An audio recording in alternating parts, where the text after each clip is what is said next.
Amanda's words felt like a slap across my face. She was standing in my son's kitchen, her wedding dress hanging pristine behind her when she said, "The best gift would be if you just disappeared from our family." She smiled with that fake plastic grin I'd come to despise, and Daniel nodded in agreement, not even meeting my eyes. If you're listening, let me pause here and explain. I want you to really follow along with my story. How did I even end up in this place? 3 years back, I sold my gorgeous Victorian home, the one my late husband Thomas and I had poured our hearts into restoring, so I could give Daniel and Amanda the down payment for their dream house. $87,000. My entire savings handed over with a mother's love. They promised I'd always have a place there, always be part of their family. Now here I was, the day before their fancy wedding which I was paying for, being told I was disposable. "You heard her," Daniel finally said, his voice like ice. "This is supposed to be our special weekend, and your negativity is ruining everything." Negativity? That morning I'd arranged flowers, spent the afternoon helping with last-minute details, and by evening I was listening to Amanda complain about everything. The weather, the caterer, you name it.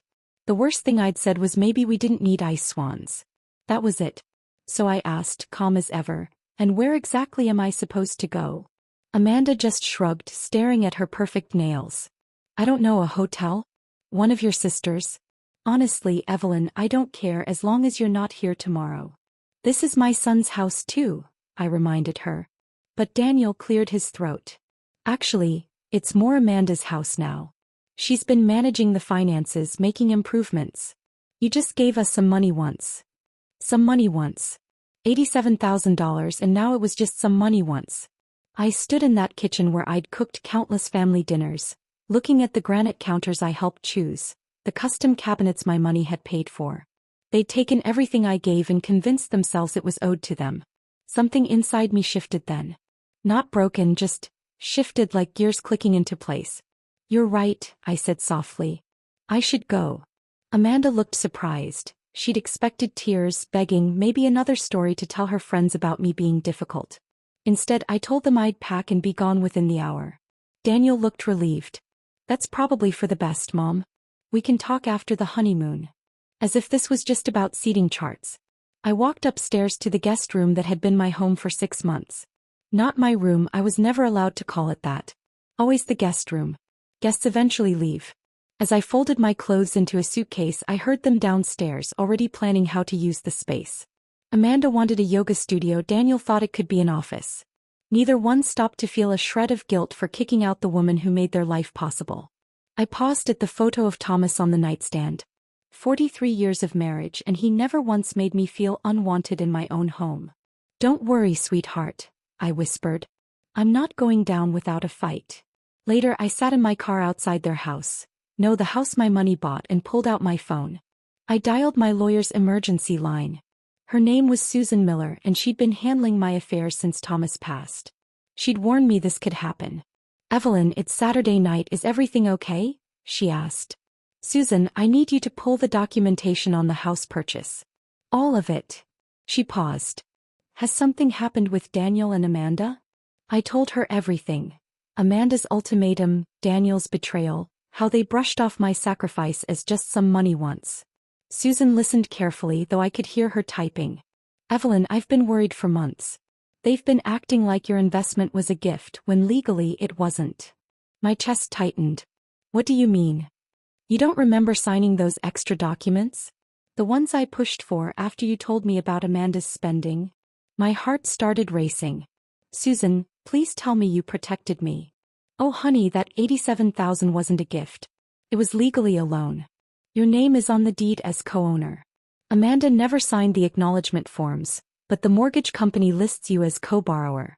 The deed shows you own 35% of that house. It's all legal and binding." I almost dropped the phone. "Are you serious?" "Dead serious," she said. Through the kitchen window, I could see Amanda twirling in her wedding dress for someone on video chat. Probably her mom, with no clue her perfect little world was about to crack. She was laughing, waving her arms around, completely clueless that her life was about to change. I lowered my voice. "Susan, just hypothetically, what if I wanted to sell my share of the house?" She answered without hesitation. "Well, as a co-owner, you'd have every right to force a sale. The others would get first chance to buy you out at market value. If they couldn't, the house would go on the market and the money would be split based on ownership. Through the kitchen window, I saw Daniel pop open a bottle of champagne, celebrating like he was finally free of his burdensome mother. That was all I needed to see. Susan, I want you to prepare a notice of intent to sell. First thing Monday morning. She hesitated. Evelyn, are you absolutely sure? Once this starts, I've never been more sure. I cut her off. They want me gone. Fine. But I'm taking my 35% with me. I hung up and sat in the growing dark, watching my son and his fiancée toast to their shiny future inside the house I had paid for. They had no idea their little dream world was going to shatter in less than 2 days. But before that, I had one more call to make. Willow Creek Country Club, this is Jennifer speaking. Hi Jennifer, this is Evelyn Parker. I need to speak with your catering manager about tomorrow's wedding reception. Oh, Mrs. Parker, how exciting. Tomorrow's the big day, right? How can I help? I'm afraid there's been a change of plans. I need to cancel the reception. Cancel? Ma'am, it's less than 24 hours away. The food's prepared, staff scheduled. I understand, and I'll cover the cancellation fees. The thing is, I signed the contract, I put down the deposit. I believe that gives me the right to make changes. I could hear her flipping papers. Yes, the contract is under your name and credit card. But surely you want to discuss this with the bride and groom first? No need, I told her firmly. I'm making an executive decision. Please cancel everything. Mrs. Parker, with respect, shouldn't this involve the couple? Through the window I could see Amanda trying on her veil for what felt like the 100th time. I smiled. The happy couple made it clear I'm no longer welcome in their lives. I'm just honoring their wishes. 20 minutes later, I was checked into a Hampton Inn across town, ordering room service, feeling something I hadn't in years. The quiet satisfaction of taking control. At 11:47 p.m., my phone exploded with Amanda's screech. What did you do? I muted the TV, calm as ever. I honored your request. You wanted me gone, so I disappeared. The country club called. They said you canceled our reception. Our wedding reception, Evelyn. 200 people are expecting dinner tomorrow. I'm sure they are. That does sound like a problem. Daniel grabbed the phone. Mom, this is insane. You can't just cancel our wedding because you're mad about a guest room. I didn't cancel your wedding, sweetheart. You can still get married. I just canceled the reception I was paying for. You know, the one that cost me $14,000. Silence. I'd never told them the number before. I always brushed it off when they asked, let them believe money just magically appeared. 14,000. Amanda's voice cracked now. The reception, the flowers, the photographer, the band. Did you think it was all free? I asked. Did you think money just appeared because you wanted a fairy tale wedding? But we can't tell 200 guests there's no reception, Daniel stammered. You're resourceful adults. I'm sure you'll figure something out. I hear McDonald's caters now. Amanda broke down, sobbing loud and ugly, the kind of crying that might have wrung my heart 6 months ago. Now it just sounded like the tantrums she'd been throwing since the engagement started. How could you do this to us? We trusted you. You trusted me? You literally told me to disappear. I'm just following through. I didn't mean forever, Amanda wailed. I just meant for the weekend. Oh, I see, I said dryly. So when you said permanently, I was supposed to psychically know you meant temporarily. My mistake. Daniel tried again. Mom, please, let's talk like adults. Come back to the house, we'll work it out. The house where I'm not welcome? Where my presence ruins everything? No thanks. Where are you even staying? Amanda demanded. That's not really your concern anymore, is it? You made sure of that. I heard frantic whispering in the background, no doubt scrambling to undo what they'd started. Then Daniel begged, can you at least call the country club back? Tell them it was a misunderstanding. It wasn't a misunderstanding, I told him firmly. It was a clear business decision made by the one paying the bills. But what about our guests? What about Amanda's family flying in from California? What about them? I said calmly. You're still getting married. They can still witness the wedding, I told her. They just won't get a free dinner afterward. Amanda snatched the phone back. You're being vindictive and cruel. No, sweetheart, I replied, calm but firm. Vindictive and cruel was telling the woman funding your dream wedding to disappear from your family. What I'm doing is called being fiscally responsible. This will ruin everything. People will think we're broke, she shouted. Well, now that you mention it, I let the words hang, enjoying the silence on the other end. Without my financial support, you probably are going to be broke very soon. That's another conversation we should have. What do you mean? Daniel's voice cracked, panic creeping in. I mean, have you actually looked at your household budget lately? Do you even know how your monthly expenses compare to your income? I could hear the frantic whispering again. Because I've been supplementing your lifestyle in ways you probably never noticed. The grocery money I quietly slipped to Amanda when we shopped. The utility bills I paid online because you were a little short this month. The car repairs, the insurance payments, the endless little emergencies. All of it. Those were gifts, Amanda muttered weakly.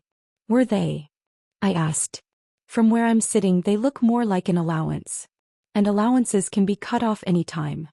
The silence stretched so long I wondered if they'd hung up. Finally, Daniel spoke. What do you want, Mom? Now that was interesting. An hour ago they couldn't wait to get rid of me. Now they were ready to negotiate. I want exactly what you offered me, to disappear from your family permanently. And I'm taking my money with me when I go. By Sunday morning my phone showed 37 missed calls and 41 texts. I ignored them all while enjoying room service breakfast and reading the Sunday paper like a civilized adult. The wedding was set for 2 o'clock. At 9 a.m., a knock rattled my hotel room door. Through the peephole I saw Daniel in his wrinkled tuxedo shirt, looking like he hadn't slept at all. Mom, please, we need to talk. I opened the door but didn't invite him in. Shouldn't you be getting ready for your big day? That's what I need to talk about. His eyes were red, desperate. Amanda's having a breakdown. She's locked herself in the bathroom and won't come out. Her mom's threatening to fly back to California. The whole thing's falling apart. I'm sorry to hear that, I said flatly. I hope you figure it out. Work it out. Mom, you destroyed our wedding. No, son. I didn't destroy anything. I simply removed my financial support. There's a difference. He shoved past me into the room and I let him. Sometimes you need to let people trap themselves with their own words. This is insane, he said. Over what? A misunderstanding about sleeping arrangements. Sit down, Daniel. Something in my tone made him obey. I stayed standing, looking down at my 42-year-old son, who was finally realizing actions have consequences. This isn't about sleeping arrangements. It's about respect. Gratitude. Treating the person who made your lifestyle possible like a human being instead of a burden. We've always treated you well. Have you? When was the last time you asked about my life? My interests? My feelings? When was the last time you invited me somewhere because you wanted me there, not because you needed something? He opened his mouth, then closed it. I'll wait, I told him. The silence grew heavy. When was the last time you called just to talk? Remembered my birthday without Facebook reminding you? When was the last time you treated me like your mother instead of your personal bank? That's not fair, he muttered. Isn't it? I pressed. In the past year, how much money have I given you and Amanda? I don't know, a few thousand here and there for emergencies. 37,000, I corrected. His face went pale. 37,000 in emergencies, on top of the 87,000 for the down payment. That's $124,000, Daniel. More than most people make in 2 years. We were always planning to pay you back. Were you? Because Amanda's been shopping for a new car. You've been looking at vacation packages to Europe. Not once have either of you mentioned paying me back. He slumped, head in his hands. What do you want from me, Mom? I want you to understand I'm not your personal ATM. That kindness and generosity aren't infinite. That when you treat someone badly enough for long enough, eventually they stop caring about your problems. So you're punishing us by ruining our wedding day? The coldness in that question confirmed everything I already knew. No, Daniel. I'm protecting myself by ending a cycle of financial abuse. Financial abuse? That's ridiculous. Is it? You've trained me to believe my only value in your life is money. You've conditioned me to accept crumbs of affection in exchange for massive financial help. You've made me feel guilty for having needs while you take everything I offer for granted. I finally sat across from him, leaning forward until he had to meet my eyes. Yesterday Amanda told me the best gift I could give your family was to disappear permanently. And you agreed with her. After everything I've done, after all I've sacrificed, you agreed I should disappear, I told him. She didn't mean it, Daniel said quickly. She did. And so did you. And you know what? You're both about to get exactly what you asked for. He snapped his head up. What does that mean? I smiled, and it wasn't a kind smile. It means you'd better figure out how to pay for your own lifestyle now. It means you'd better hope Amanda's parents feel generous. And it means you might want to start looking at apartments because things with the house are about to get complicated. What are you talking about? He demanded. I'm talking about the legal documents you never bothered to read before your father and I gave you that down payment. The ones that make me a co-owner of your precious house. The color drained from his face. That's right, sweetheart. I own 35% of your home. And I'm about to put it on the market. Daniel stared at me like I'd just spoken another language. You can't own part of our house. We bought it. We live there. With my $87,000 down payment, yes. Did you think that money just evaporated? But you said it was a gift. You said you wanted to help us get started. I pulled up Susan's email on my phone, the one from last night. Apparently, my lawyer had a different idea about protecting my investment. Would you like me to read you the legal documents? This is impossible. Amanda would have had to sign something. Amanda was supposed to sign. She just kept forgetting to return the papers. Susan kept them on file anyway. Daniel was shaking now from fear or anger or both. You planned this. You've been scheming all along. Oh, sweetheart. If I'd been scheming, don't you think I would have done it before spending $14,000 on your wedding? If I'd been planning this, I would have pulled the plug months ago. The truth of that hit him hard. So, what happens now? His voice was small, broken. Now you have a choice. You can buy out my 35% at current market value, or we sell the house and split the proceeds. We can't afford that. The house is worth $300,000 now. 35% is over $100,000. I know. I can do math. That's why I have money. And that's why you two are always broke. He winced. We're not broke. We just have a lot of expenses. Daniel, your combined income is $8,000 a month. Your mortgage alone is $2,400. Add car payments, credit cards, utilities, groceries, and Amanda's shopping habit, and you're in the red every single month. How do you know all that? Because I've been covering the difference for the past 3 years. Did you think the money fairy was sneaking cash under your pillow? Just then the hotel phone rang. I picked it up while Daniel sat there reeling. Mrs. Parker, this is Jennifer from Willow Creek Country Club. I have the bride's mother on the other line. She wants to reinstate the reception. She says she'll pay all the costs if you'll allow it. I looked at Daniel, who had desperate hope written all over his face. That's very generous of her, Jennifer, but I'm afraid that won't be possible.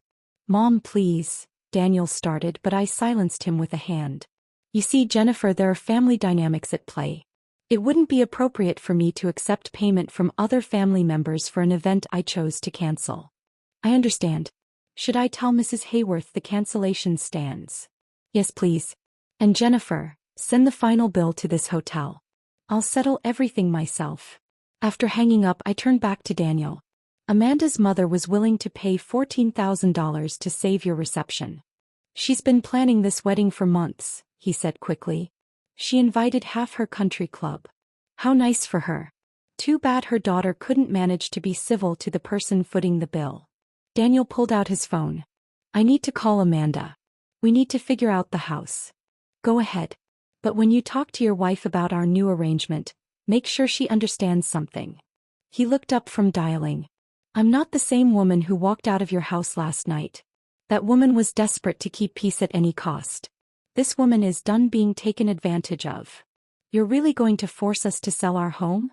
I'm going to exercise my legal rights as a co-owner. What you do with that information is up to you. He left without another word, likely headed to deliver the worst news of Amanda's life on what was supposed to be her happiest day. 20 minutes later, my phone rang again.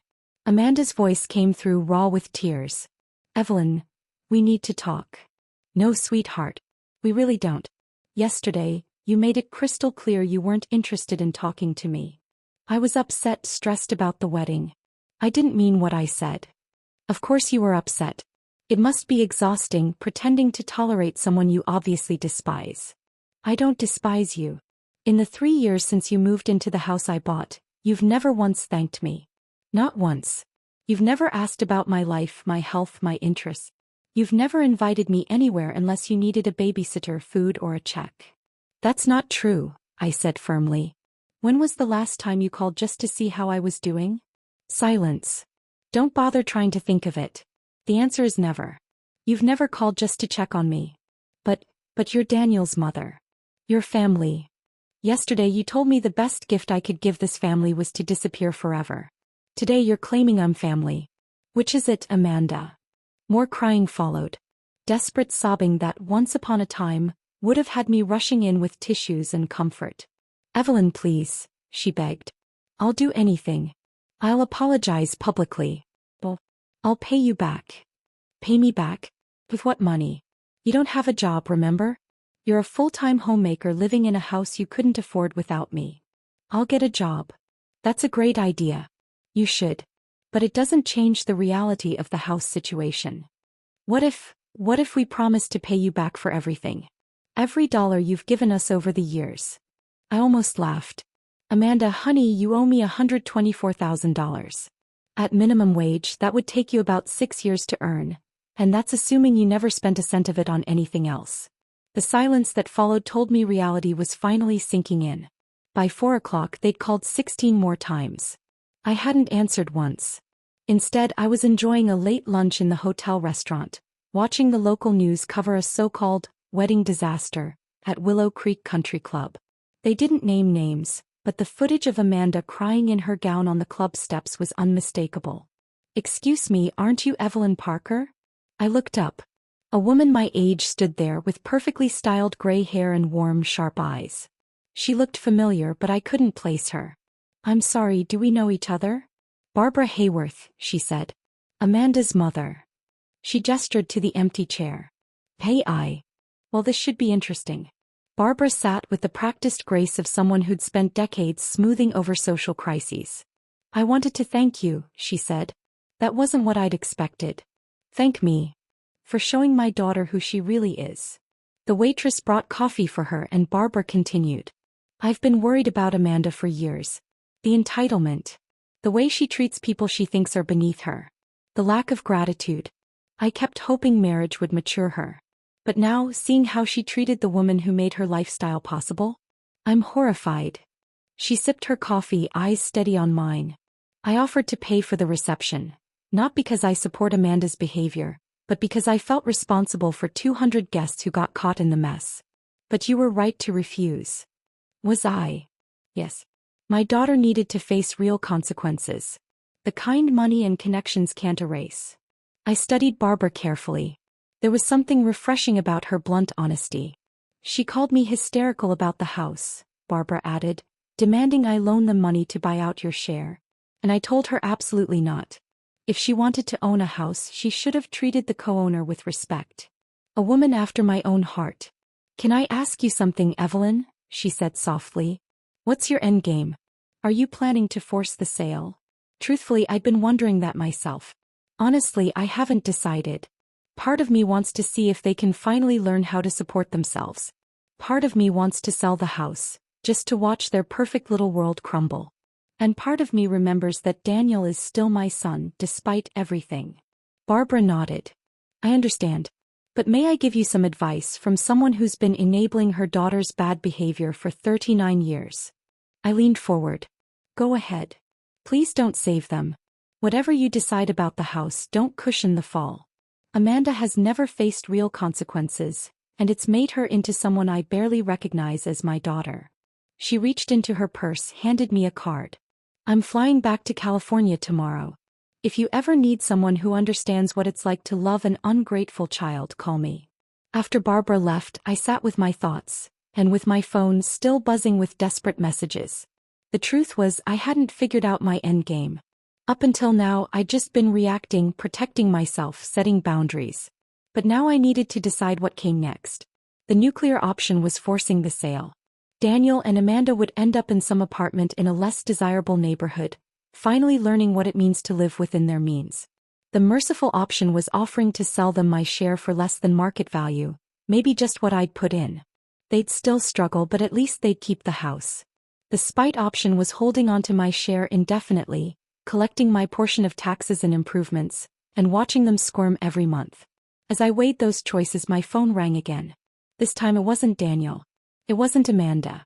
"Mrs. Parker, this is Detective Rodriguez with the Virginia Beach Police Department." "My name is Detective Rodriguez," he said. "I'm calling about a report we received regarding financial elder abuse." My blood went cold. "I'm sorry, what?" "We had a call claiming that family members might be exploiting you financially, and that you could be experiencing cognitive decline. They asked us to do a welfare check." Those manipulative little snakes. "Detective, I can assure you I'm in full possession of my faculties. In fact, I'm probably thinking more clearly now than I have in years." "That's good to hear, ma'am. But we still need to follow up. Could you meet with me tomorrow morning?" I looked around the hotel restaurant at ordinary people living ordinary lives and felt a wave of pure fury at my son and his wife's latest scheme. "Absolutely, Detective. In fact, I'd love to discuss financial abuse with you, just not the kind they reported." The next morning I met him at the station. He was younger than I'd expected, maybe 40, with sharp eyes and a patient demeanor that probably served him well in family disputes. I'd brought my entire financial file.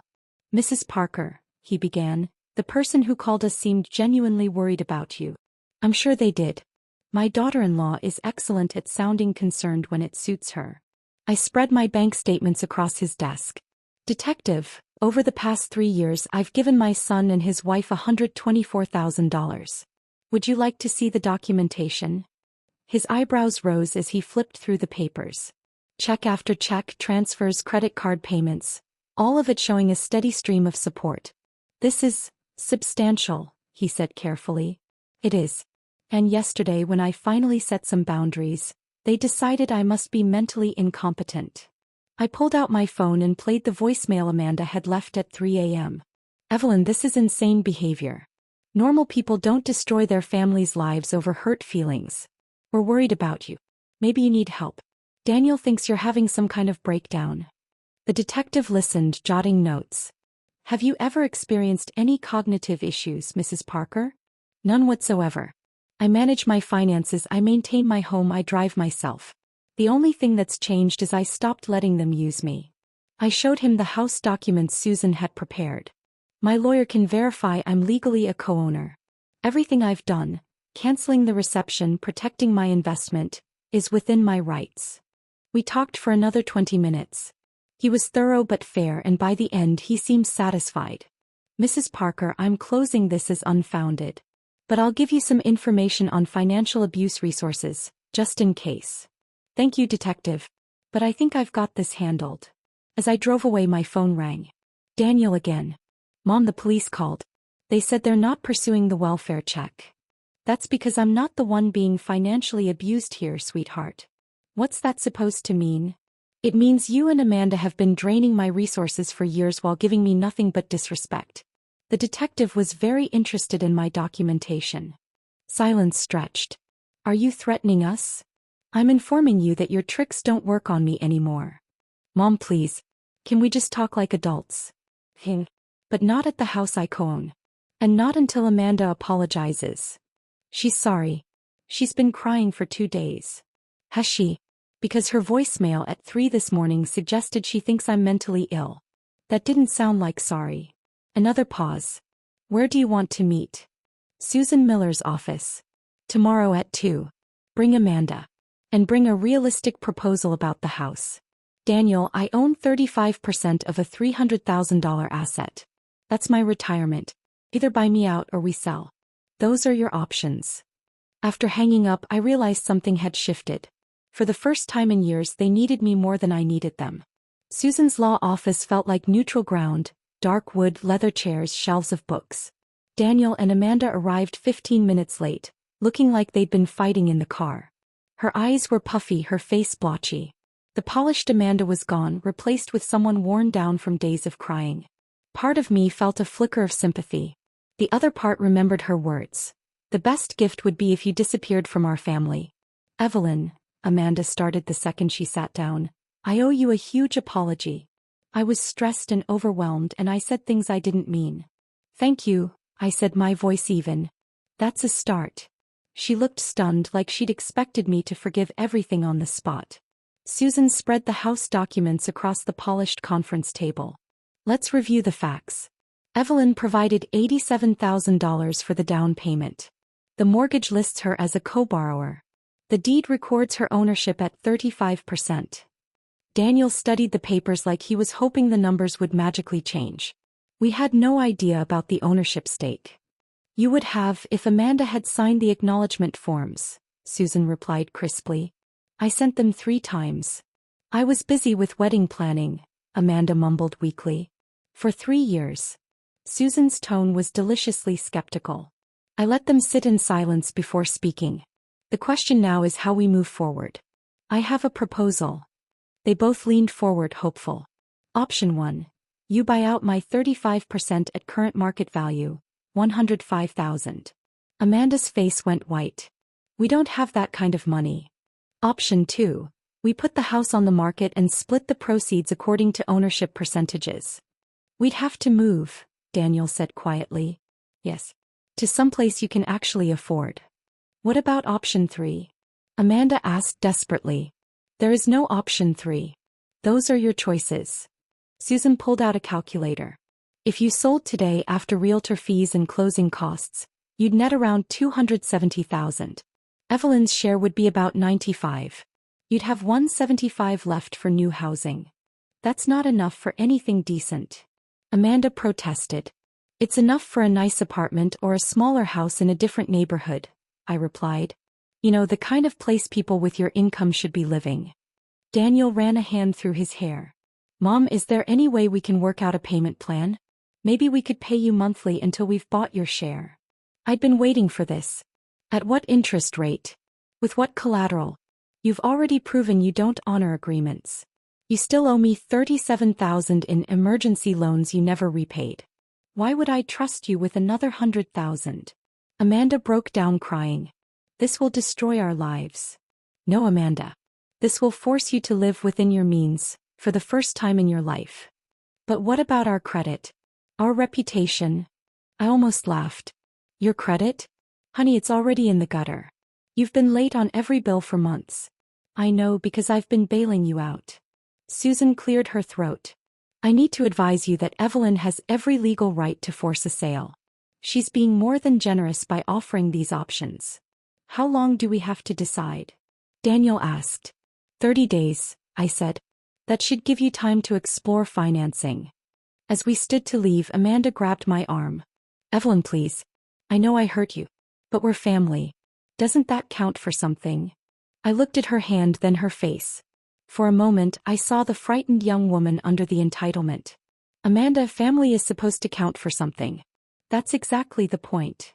2 weeks into their 30-day deadline, I got an unexpected visitor. Barbara Hayworth stood at my hotel room door with a bottle of wine and a determined look. "I hope you don't mind me dropping by. I got your information from Susan." Curious, I invited her in. "I came to check on the kids," Barbara said, sinking into the armchair. "And to talk to you." "How are they doing?" "Terribly. Amanda's having daily panic attacks. Daniel's working overtime trying to find a loan. They're fighting constantly." I poured us both wine, surprised that I felt less satisfaction in their misery than I'd expected. "Barbara, are you here to ask me to reconsider?" "Shli, no. I'm here to tell you about Amanda's father." That caught me off guard. "Richard spoiled her rotten," Barbara said. "Every tantrum was rewarded. Every consequence cushioned. Every failure someone else's fault. When she was 16, she totaled her car driving drunk. Instead of letting her face the charges, Richard hired the best lawyer he could find and got them dropped." "Why are you telling me this?" "Because I've watched my daughter become someone I barely recognize. And I finally understand, her problems won't be solved with more money or more rescuing."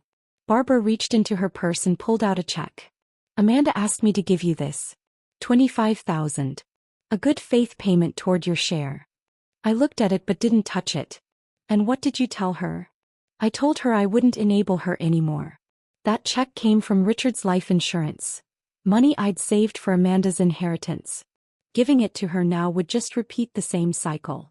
Then with quiet finality she tore the check in half. Barbara, that's a lot of money.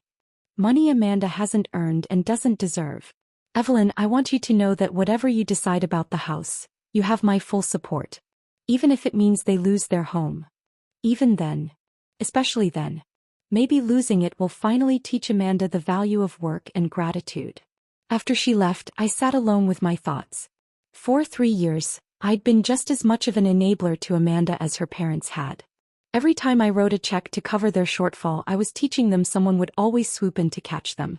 The question now was, what lesson did I want them to learn? My phone buzzed with a text from Daniel. Mom, we've been approved for a home equity loan that would cover $60,000 toward buying you out. Can we meet to discuss a payment arrangement for the rest? I stared at the message. They were trying, which was more than they'd done in years. But a home equity loan wasn't responsibility, it was just sinking deeper into debt. I typed back. We can discuss it, but I want a full household budget and a realistic plan for paying off all your debts, not just mine. His reply came instantly. Anything you want, Mom. We just want to make this right. For the first time since this began, that sounded like progress. The budget meeting, however, was enlightening, in the worst way. Daniel and Amanda spread their papers across Susan's conference table like evidence in a trial. Okay, I said, scanning the numbers. You spend $400 a month on restaurants. Amanda jumped in. We both work long hours. Sometimes we're too tired to cook. You don't work at all, Amanda. Daniel works long hours. Her cheeks flushed. I moved down the list. $300 a month for clothes. I need to look professional for social events. What social events? You don't have a job. Her face darkened, but I pressed on. $200 on premium cable and streaming. $150 on a gym membership you use maybe twice a month. $800 on credit card minimums for shopping and vacation debt. Daniel was punching numbers into his calculator. Mom, I know it looks bad. It looks like you're living a $12,000 lifestyle on $8,000 of income, I said. Amanda tried again. But with the home equity loan we could pay off the cards and cut our expenses. I looked at Susan, who was calmly taking notes. Amanda, you'd be borrowing against the house to pay off credit cards. What happens when you run them up again? We won't. We've learned our lesson. Have you? Because I don't see any real changes here. You're still eating out constantly, keeping memberships you don't use, treating shopping like a hobby. Daniel leaned forward. What would you want to see, Mom? What would convince you we're serious? Finally, the right question. I want a budget that reflects your actual income. I want you cooking at home. Cancel the luxuries. And Amanda, you need a job. A job. She looked horrified. Yes, a job. You're 39 with a college degree. There's no reason you can't contribute. But Daniel makes good money. Not good enough. Not since I've been subsidizing you for 3 years. Susan cleared her throat. Evelyn, what exactly are you proposing? I'd been planning this for days. Here's my offer. You can buy out my share for $75,000 instead of the full $105. But there are conditions. They perked up. First, Amanda gets a job within 60 days and keeps it for at least 2 years. Second, you sell one of your cars and use the money to pay down debt. Third, you live on a strict budget. No restaurants, no shopping sprees, no new debt for 2 years. Daniel frowned. How would you monitor that? Monthly financial check-ins with Susan. You'll provide bank statements, credit reports, proof of income. If you break the rules, the full amount comes due immediately. Amanda shook her head. That's like financial prison. No, Amanda. That's called accountability. They asked for time to talk in the hallway. When they returned, Daniel spoke for both. We accept your terms. All of them? I asked. All of them, Amanda confirmed, though it looked like she'd swallowed glass. Susan began drafting the agreement. We'll need this notarized and filed with the county. As I watched them sign, part of me felt victorious. Part of me felt sad. But mostly, I felt like I was finally teaching them the lesson they should have learned decades ago. Actions have consequences, and family isn't a free pass to use people. 6 months later, I was sitting in my new apartment, a sunny 2-bedroom in a senior community with a pool and walking trails, when my phone rang. Evelyn, I got the promotion, she said, almost breathless. She'd started as a receptionist at a dental office. Now she was moving up to office manager. That's wonderful, honey. How do you feel? Exhausted, she laughed. And it was the first real laugh I'd heard from her in years. But also, proud. I never knew I was good at organizing things, Amanda admitted. You always were, I told her gently. You just never had to use those skills before. There was a pause. Evelyn, I owe you an apology. A real one. Not the panicked speech I blurted out in Susan's office. I'm listening. I was awful to you for years. I treated you like an ATM and got angry when you dared to have feelings about it. I told myself you were just dramatic, but the truth is, I was entitled and I was cruel. I set down my coffee cup, surprised at how much her words actually moved me. What changed your mind? Having to work for money instead of just asking for it. Realizing how hard it is to save even $100 when you're paying your own bills. Finally understanding what you sacrificed for us. And Daniel, he's starting to get it too. He still thinks you were harsh, but he admits we needed the change. Through my window I saw neighbors working in the community garden. I'd signed up to help with the spring planting next week. How are things between you two? I asked. Better. We actually talk now that we're not always stressed about money. We cook together. We take walks instead of shopping. It's nice. I'm glad. Evelyn, would you like to come over for dinner sometime? Nothing fancy. Just spaghetti, maybe some conversation that isn't about money. I thought about it. The old me would have said yes immediately, desperate to patch things up. The new me had learned to protect my boundaries. I'd like that, I said slowly, but let's start with lunch in a public place. Baby steps. Of course. Whatever makes you comfortable. After we hung up, I sat quietly, processing how different this conversation had felt. For once, Amanda sounded like an adult taking responsibility, not a child making excuses. Maybe, just maybe, the lesson had sunk in. A text buzzed in from Barbara Hayworth. Heard about Amanda's promotion. Thank you for not giving up on her. I replied, thank you for not bailing her out. Sometimes the kindest thing you can do is let someone face the consequences of their own choices. Sometimes love means saying no. And sometimes the best gift you can give is the chance to discover who they are when no one's there to catch them. For 3 years I'd been their safety net. And in doing so I'd robbed them of the chance to grow. When I finally pulled that net away, they learned to fly. Not because they wanted to, because they had to. And maybe that was the most valuable lesson of all. Thanks for listening. Don't forget to subscribe. And if you've been through something like this, share your story in the comments.